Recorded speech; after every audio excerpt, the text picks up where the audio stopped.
विम्याचा हप्ता आता लवकरच मिळणार आहे। कंपन्यांकडून सरकारला 2300 कोटींचा परतावा मिळणार आहे। येत्या 2 ते 3 दिवसात कंपन्यांकडे हा हप्ता जमा होणार आहे। पंतप्रधान खरीप पीक विमा योजनेत 7600 कोटी रुपयांचा एकूण विमा हप्ता कंपन्यांना देण्यात येणार आहे। राज्य सरकारकडून आतापर्यंत सुमारे सर्व शेतकरी बांधवांसाठी खरोखरच दिलासा देणारी आणि आनंदाची बातमी समोर आली, कारण आज सकाळपासूनच पीक विम्याबद्दल एक मोठा आणि महत्त्वाचा निर्णय महसूल मंडळाच्या माध्यमातून घेण्यात आला। आज 10 वाजेपर्यंत म्हणजे रात्री 10 वाजेपर्यंत हेक्टरी तब्बल 35,600 रुपयांचा पीक विमा काही ठराविक तालुके आणि गावांमध्ये लागू करण्यात आलेला आहे। म्हणजेच ज्या शेतकरी बांधवांची शेती या पात्र गावांमध्ये, तालुक्यांमध्ये किंवा जिल्ह्यांमध्ये आहे त्यांच्यासाठी ही अपडेट अत्यंत महत्त्वाची आहे। त्यामुळे व्हिडिओ तुम्ही शेवटपर्यंत नक्की बघा। आता बघा, गेल्या अनेक दिवसांपासून शेतकरी बांधव पीक विम्याच्या पैशाची वाट बघत होते। कुणाच्या पिकाचं मोठं नुकसान झालं होतं तर कुणी कर्जाच्या ओझ्याखाली दबलेले होते। अशा परिस्थितीत आज आलेली अपडेट अनेक शेतकऱ्यांच्या चेहऱ्यावर हसू आणणारी आहे, कारण आजपासूनच अनेक शेतकरी बांधवांच्या बँक खात्यामध्ये पीक विम्याची रक्कम जमा व्हायला सुरुवात झाली। विशेष म्हणजे ही रक्कम काही ठिकाणी हेक्टरी 35,600 रुपयांपर्यंत असल्याची माहिती सुद्धा समोर आली आहे। आता साहजिकच तुमच्या मनात नक्की प्रश्न आला असेल की नेमके कोणते जिल्हे या निर्णयामध्ये समाविष्ट करण्यात आले, कोणते तालुके पात्र ठरले आणि कोणत्या शेतकऱ्यांच्या खात्यात पैसे जमा होतील। कारण प्रत्येक शेतकऱ्याला जाणून घ्यायचं आहे की आपलं नाव या यादीत आहे का आणि आपल्याला सुद्धा पीक विमा मिळणार का। त्यामुळे ही माहिती अर्धवट ऐकून चालणार नाही। संपूर्ण आणि स्पष्ट माहिती समजून घ्यायची असेल तर तुम्ही व्हिडिओ शेवटपर्यंत नक्की बघा।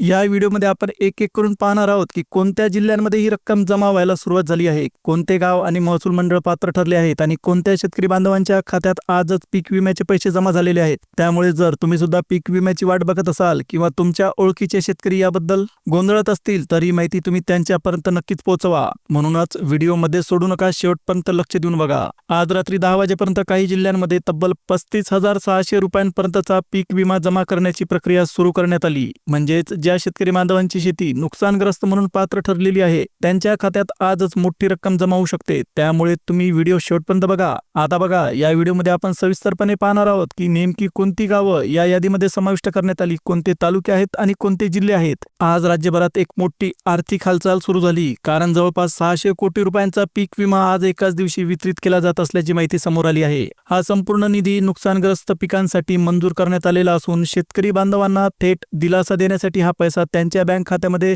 जमा केला जात आहे। आता विशेष म्हणजे हा सर्व व्यवहार डीबीटीच्या माध्यमातून होत असल्यामुळे कोणत्याही मध्यस्थाची आता गरज पडणार नाही। पैसा सरळ तुमच्या खात्यात जमा होईल। आता काही जिल्ह्यांमध्ये या पीक विम्याचं वाटप प्रत्यक्षात सुरू सुद्धा झालं आणि अनेक शेतकरी बांधवांच्या खात्यात आधीच रक्कम जमा झाल्याचे संदेश सुद्धा येऊ लागले आहेत। त्यामुळे तुम्ही सुद्धा उशीर न करता लगेच तुमचं बँक खातं तपासा। मोबाईलवर मेसेज आला आहे का, पासबुक अपडेट करून घ्या आणि ऑनलाईन बँकिंगच्या माध्यमातून खात्यात पैसे जमा झाले आहेत का ते सुद्धा तुम्ही एकदा नीट चेक करून बघा। बऱ्याचदा पैसे जमा झाल्याचा मेसेज आपल्याला बँकांकडून येतो। पुढे या व्हिडिओमध्ये आपण हे सुद्धा स्पष्टपणे पाहणार आहोत की कोणत्या शेतकऱ्यांना किती रक्कम भेटणार आहे, हेक्टरी किती भरपाई दिली जात आहे आणि कोणत्या आधारांवर ही रक्कम ठरवण्यात आलेली आहे। त्यामुळे आपल्याला किती पैसे मिळणार हा प्रश्न तुमच्या मनात असेल तर त्याचं उत्तर सुद्धा तुम्हाला इथे मिळणार आहे। म्हणून हा व्हिडिओ तुम्ही शेवटपर्यंत बघा। ही माहिती तुमच्यासाठी अत्यंत महत्त्वाची, इम्पॉर्टंट ठरू शकते। आता सगळ्यात महत्त्वाचा प्रश्न जो प्रत्येक शेतकरी बांधवाच्या मनात आहे तो म्हणजे नेमकं या पीक विम्यात किती पैसे मिळणार आहेत, तर ते इथे नीट समजून घेणं सुद्धा गरजेचं आहे।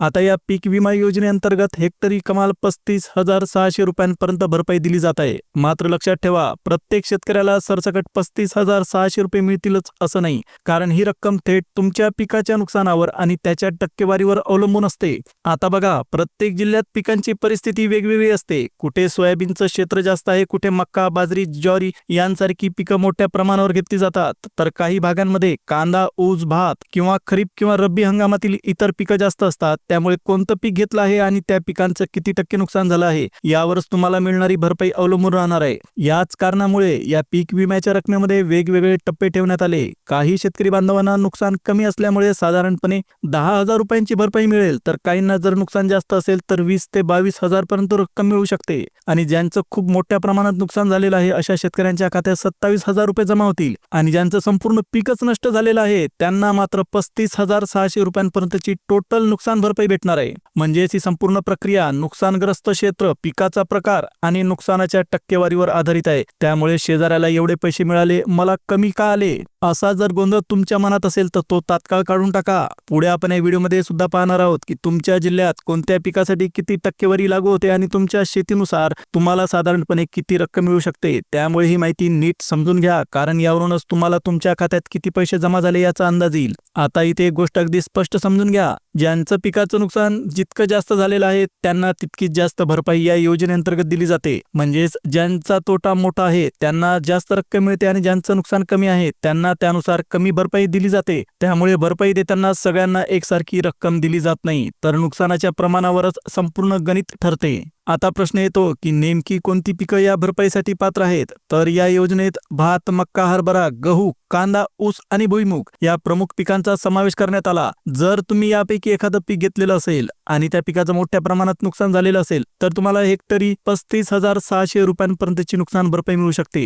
ही भरपाई कोणत्या कारणांसाठी दिली जाते हे सुद्धा तितकंच महत्वाचं आहे. अतिवृष्टीमुळे पिकं वाहून गेली असतील, पावसाचा मोठा खंड पडला असेल, पूर आला असेल, चक्रीवादळाचा फटका बसला असेल किंवा कीड रोगामुळे पिकांचं मोठं नुकसान झालं असेल तर अशा सर्व परिस्थितींमध्ये ही पीक विम्याची रक्कम शेतकऱ्यांच्या खात्यात जमा केली जाते. म्हणजेच नैसर्गिक आपत्तीमुळे झालेल्या नुकसानीसाठी ही मदत दिली जात आहे. आता पुढचा आणि महत्वाचा मुद्दा, कोणते शेतकरी या योजनेसाठी पात्र ठरणार आहेत. कारण काही अटी आणि नियम सुद्धा यामध्ये लागू करण्यात आलेले आहेत. त्यामुळे प्रत्येकाला आपोआप ही रक्कम मिळेलच असं नाही. कोण पात्र ठरणार नाही, कोणत्या कारणांमुळे भरपाई मिळू शकणार नाही, हे सगळं आपण पुढे व्हिडिओमध्ये सविस्तर पाहणार आहोत. म्हणून ही माहिती अर्धवट ऐकू नका, पुढचा भाग नक्की बघा. आता इथे एक महत्वाची गोष्ट लक्षात घ्या, ज्या शेतकऱ्यांनी पीक विमा भरलेलाच नाही अशा शेतकऱ्यांना ही भरपाई भेटणारच नाही. म्हणजेच जर तुम्ही यंदा पीक विमा काढलेला नसेल तर तुमच्या खात्यात पीक विम्याचे पैसे येणारच नाहीत. त्यामुळे आपल्या खात्यात पैसे का आले नाहीत असा प्रश्न पडण्याआधी तुम्ही पीक विमा भरला होता का नाही हे आधी तपासणं सुद्धा महत्वाचं गरजेचं आहे. त्यानंतर दुसरी महत्वाची गोष्ट म्हणजे तुम्ही तुमचं आधार कार्ड बँक खात्यासोबत लिंक केलेलं आहे का. जर तुमचं बँक खातं आधार सोबत जोडलेलं नसेल तर डीबीटीच्या माध्यमातून पैसा जमा होऊ शकणार नाही. त्यामुळे आधार लिंकिंग अपूर्ण असल्यामुळे अनेक शेतकऱ्यांचे पैसे अडकलेले आहेत. आणखी एक महत्वाचा मुद्दा म्हणजे 7/12 उतार्यावर पिकांची नोंद असणं सुद्धा महत्वाचं आहे. आता मी हे अनेक वेळा सांगतोय आणि पुन्हा एकदा सांगतो, तुमच्या 7/12वर पिकाची नोंद असणं अत्यंत गरजेचं आहे. यासोबतच ई पीक पाहणी करणं सुद्धा अनिवार्य आहे. जर तुम्ही ई पीक पाहणीच केलेली नसेल तर कितीही नुकसान झालं असलं तरी तुमच्या खात्यात पैसे येणार नाहीत. ई पाहणी पूर्ण करणं अत्यंत गरजेचं आहे, तरच तुम्ही भरपाईसाठी पात्र ठरता. तसंच जर तुमच्या शेतामधील पिकांचं मोठं नुकसान झालेलं असेल तर त्याची तक्रार नोंदवणं सुद्धा तितकंच गरजेचं आहे. फक्त नुकसान झालं म्हणजे आपोआप पैसे मिळतील असं नाही. योग्य वेळी तक्रार नोंदवली नसेल तर भरपाई मिळण्यात अडचणी येऊ शकतात. म्हणूनच सर्व शेतकरी बांधवांनी एकदा नीट तपासून घ्यावं. तुम्ही पीक विमा भरलेला आहे का, बँक खातं आधार सोबत लिंक केलेलं आहे का, 7/12वर पिकाची नोंद केलेली आहे का, ई पीक पाहणी पूर्ण केलेली आहे का. ज्या शेतकऱ्यांकडे ही सगळी प्रक्रिया पूर्ण आहे अशा पात्र शेतकऱ्यांनाच ही नुकसान भरपाई दिली जात आहे. त्यामुळे जर सगळ्या अटी तुम्ही पूर्ण केलेल्या असतील तर निश्चिंत राहा, तुमच्या खात्यात पीक विम्याची रक्कम 100% नक्कीच जमा होईल.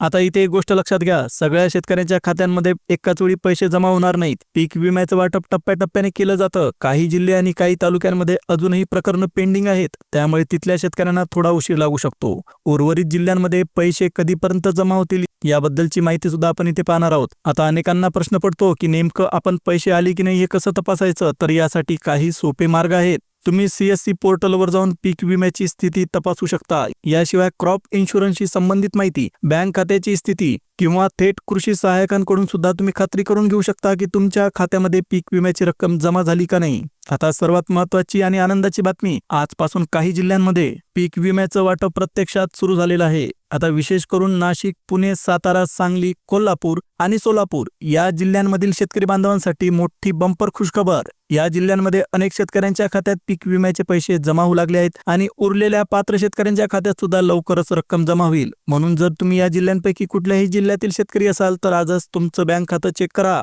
येणाऱ्या मेसेजकडे लक्ष ठेवा. यादीमध्ये तुमचं गाव किंवा तालुका आहे का हे सुद्धा नक्की पाहून घ्या, कारण ही माहिती थेट तुमच्या खात्यात येणाऱ्या पैशांशी संबंधित आहे. आता जर तुम्ही लातूर जिल्ह्यातून असाल किंवा उस्मानाबाद जिल्ह्यातील शेतकरी असाल तर तुमच्यासाठी मोठी महत्वाची बातमी, कारण या जिल्ह्यांमधील शेतकरी बांधवांना सुद्धा पीक विम्याची रक्कम थेट त्यांच्या खात्यात वर्ग करायला सुरुवात करण्यात आली. औरंगाबाद, जालना, परभणी, हिंगोली, नांदेड यासोबतच आपला बीड, रत्नागिरी जिल्हा सुद्धा, या सर्व जिल्ह्यांमध्ये पीक विम्याचे पैसे बऱ्याच दिवसांपासून रखडलेले होते. ते आता हळूहळू शेतकऱ्यांच्या खात्यात जमा होऊ लागले आहेत. म्हणजे अनेक शेतकरी बांधव जे इतके दिवस वाट बघत होते त्यांना आता दिलासा मिळायला सुरुवात झाली. काहींच्या खात्यात आधीच पैसे जमा झालेले आहेत, तर उर्वरित पात्र शेतकऱ्यांचे पैसे सुद्धा टप्प्याटप्प्याने जमा होणार आहेत. त्यामुळे या जिल्ह्यातील शेतकऱ्यांनी वारंवार आपलं बँक खातं तपासणं सुद्धा गरजेचं आहे. आता जर या जिल्ह्यांमधील एखाद्या शेतकऱ्याला अजूनही पीक विम्याची रक्कम मिळालेली नसेल तर घाबरण्याची बिलकुल गरज नाही, कारण यासाठी एक सोपा मार्ग उपलब्ध आहे. तुम्ही थेट 14447 या हेल्पलाईन नंबरवर कॉल करून तुमची तक्रार नोंदवू शकता. या नंबरवर संपर्क केल्यावर तुमचा पीक विमा का अडकला आहे, कोणत्या प्रकरणामुळे अडकला आहे हे सगळं तुम्ही समजून घेऊ शकता. त्यामुळे ज्यांना पीक विमा राहिलेला आहे त्यांनी हा पर्याय नक्की वापरावा. आता दुसरीकडे काही जिल्ह्यांमध्ये अजून सुद्धा पीक विम्याचं वाटप पूर्णपणे सुरू झालेलं नाही. म्हणजे काही जिल्हे अजून सुद्धा पेंडिंग अवस्थेत आहे. यामध्ये छत्रपती संभाजीनगर, लातूर, सोलापूर, सांगली, सातारा, कोल्हापूर आणि नाशिक आणि त्यासोबत पुणे या जिल्ह्यांचा समावेश होतो. या भागांमधील शेतकरी बांधवांना थोडी प्रतीक्षा करावी लागू शकते. मात्र काळजी करू नका, कारण ज्या पद्धतीने इतर जिल्ह्यांमध्ये वितरण सुरू झालेलं आहे त्याच पद्धतीने या पेंडिंग जिल्ह्यामध्ये सुद्धा लवकरच पीक विम्याची रक्कम जमा होण्याची शक्यता आहे. त्यामुळे सर्व शेतकरी बांधवांनी संयम ठेवावा, आपली कागदपत्र तपासून ठेवावीत आणि वेळोवेळी खात्याची स्थिती चेक करत राहावी. एक गोष्ट मात्र नक्की आहे की राज्यभरात शेतकरी बांधवांच्या खात्यामध्ये पीक विम्याची रक्कम टप्प्याटप्प्याने जमा होत आहे. आजपासून जे पैसे खात्यामध्ये येत आहेत ते 2024 आणि 25 या कालावधीतील पिकांच्या नुकसानीसाठी दिले जात आहेत. म्हणजेच मागील हंगामात किंवा चालू हंगामात ज्यांना नुकसान झालं आहे त्यांना आता या योजनेचा प्रत्यक्ष लाभ मिळायला सुरुवात झाली. विशेष म्हणजे अतिवृष्टी झाली असेल, पावसाळ्यात मोठा खंड पडला असेल, पूर परिस्थितीमुळे पिकं नष्ट झाली असतील आणि उत्पादनामध्ये मोठी घट झालेली असेल तर अशा शेतकरी बांधवांच्या खात्यामध्ये भरपाईची रक्कम जमा केली जात आहे. ही रक्कम साधारणपणे आजपासून 2 ते 4 दिवसांच्या आत टप्प्याटप्प्याने जमा होण्याची शक्यता आहे. आता महत्त्वाचं म्हणजे सकाळी 7 वाजेपासून ते रात्री 10 वाजेपर्यंत प्रधानमंत्री पीक विमा योजनेअंतर्गत पैसे थेट लाभार्थ्यांच्या खात्यामध्ये जमा होतील. त्यामुळे दिवसातून एकदा नाही तर तुम्ही अनेक वेळा खातं तपासणं सुद्धा तुमच्यासाठी फायदेशीर आहे. आता महत्त्वाचा मुद्दा म्हणजे कोणत्या शेतकऱ्यांना हे पैसे मिळणार नाहीत, कारण काही अटी आणि नियम सरकारकडून लागू करण्यात आलेले आहेत. त्याचं पालन जर तुम्ही केलं तरच तुम्ही पात्र ठराल, अन्यथा तुमच्या नावावर मोठी फुली मारण्यात येईल. आता कोणत्या कारणांमुळे पैसे मिळणार नाहीत हे सगळं आपण पुढे इथं सविस्तरपणे जाणून घेणार आहोत. त्यामुळे पुढचा भाग नीट लक्ष देऊन बघा, कारण ही माहिती तुमच्यासाठी खूप महत्त्वाची ठरू शकते. आता इथे स्पष्टपणे सांगतो, काही शेतकरी बांधवांना पीक विम्याचे पैसे मिळणार नाहीत. कोणते शेतकरी अपात्र ठरणार आहेत हे आधी नीट समजून घ्या. ज्या शेतकऱ्यांनी पीक विमाच भरलेला नाही, ज्यांच्या 7/12 उतारावर पिकांची नोंद नाही, ज्यांचं बँक खातं आधारला लिंक नाही आणि ज्यांनी वेळेत पीक विम्याचा क्लेमच केलेला नाही, अशा शेतकरी बांधवांच्या खात्यात रक्कम जमा होणार नाही. म्हणूनच लगेच एकदा स्वतः तपासणी करून घ्या. सगळ्यात आधी तुमचं बँक खातं डीबीटी साठी आधारला लिंक आहे का नाही हे नक्की तपासा.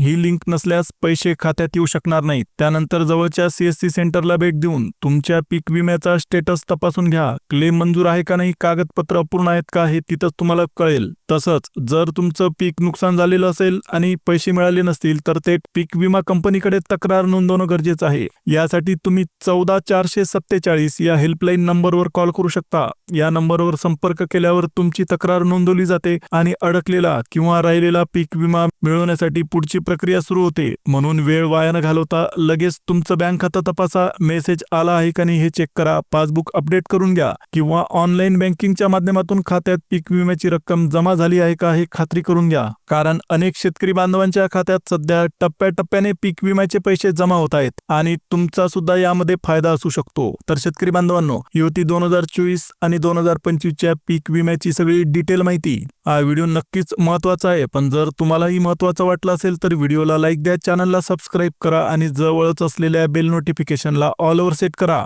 आता पुन्हा भेटूया एका नवीन अपडेटसह. तोपर्यंत जय हिंद, जय महाराष्ट्र.